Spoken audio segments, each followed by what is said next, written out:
Good day, I'm Ji Feng Pei, and I'm presenting our group assignment, UniTrade. The first feature that I'm going to demo is dynamic size adjustment.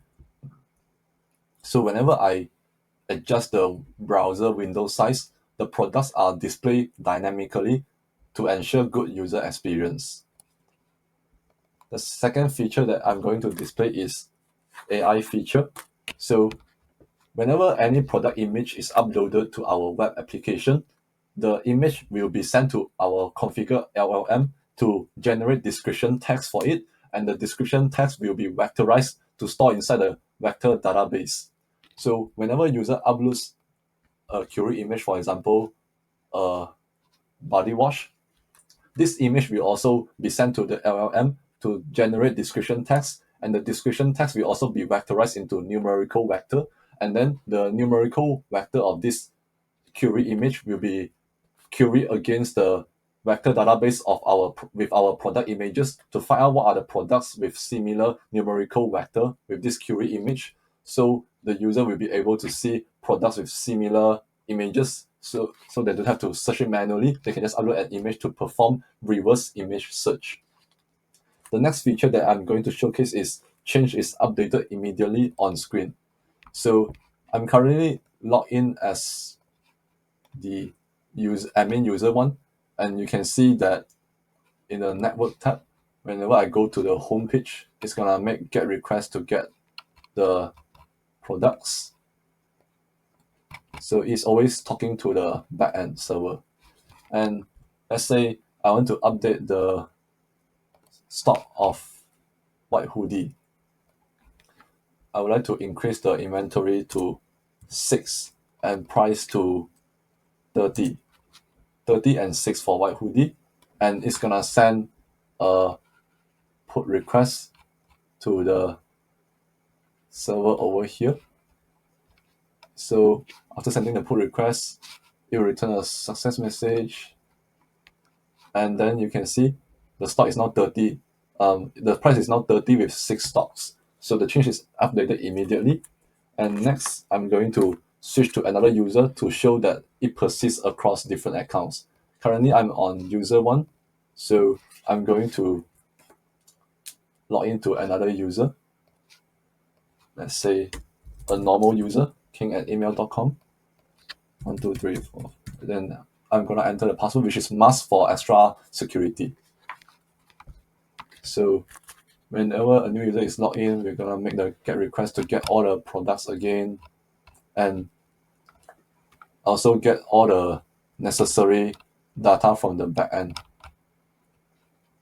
And you can see over here, the change is persisted across different users. The new price is $30 with 6 stock, and we also get change updated immediately for the feature. And for our Tetris game, there's an external player element and multi-users. So for multi-users, we are basically using different accounts to showcase that we allow different users to perform different things on our e-commerce. So if we go to application, so currently this is the authentication cookie token of the user. So we are using JWT token for it. So different users are able to log in according to their roles for authorization as well. And also we have the refresh cookie over here. So whenever a authentication token is expired, then the client will use refresh token to send to the server to get a new authentication token. In doing so, the user doesn't have to keep logging in again and again. So now I'm gonna try to add to cart for an item.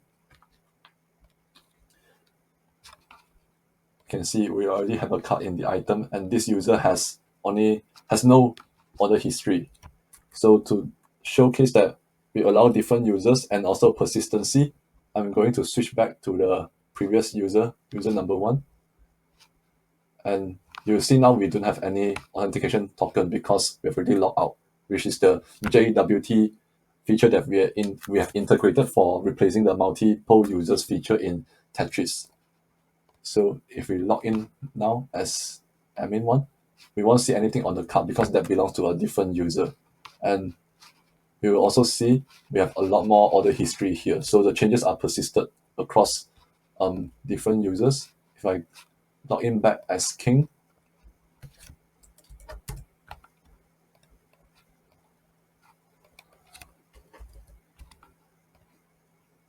so yes, we still have the same card item here, which persisted.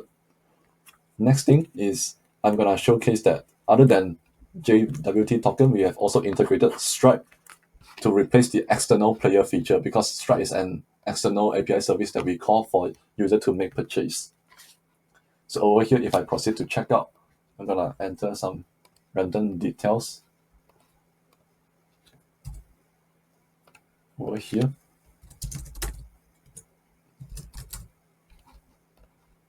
So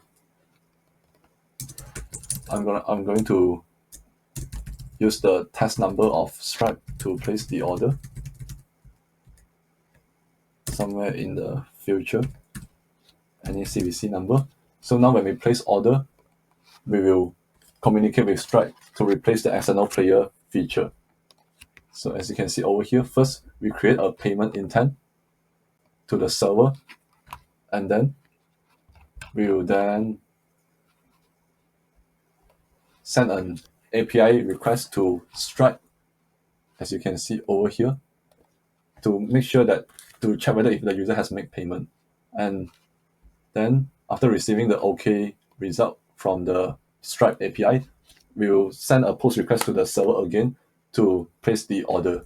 So in the end, the order is shown over here. Previously, this user didn't have any order, and the order is placed today.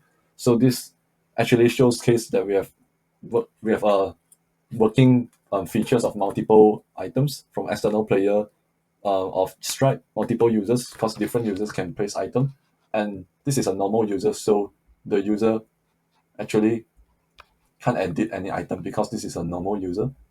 If we log back out again, like the previous user that we showcased, we're actually able to edit products again. So for this out of stock product, I'm gonna remove it over here, and it's gone. So it once again showcased that we have real-time updates and clear option feature. So it always performs real-time update even when I'm just editing the product to $100 update, it will send a post request to the server, and you can see real-time updates of the new price. So we have showcased every little features of our web app with all the features covered here.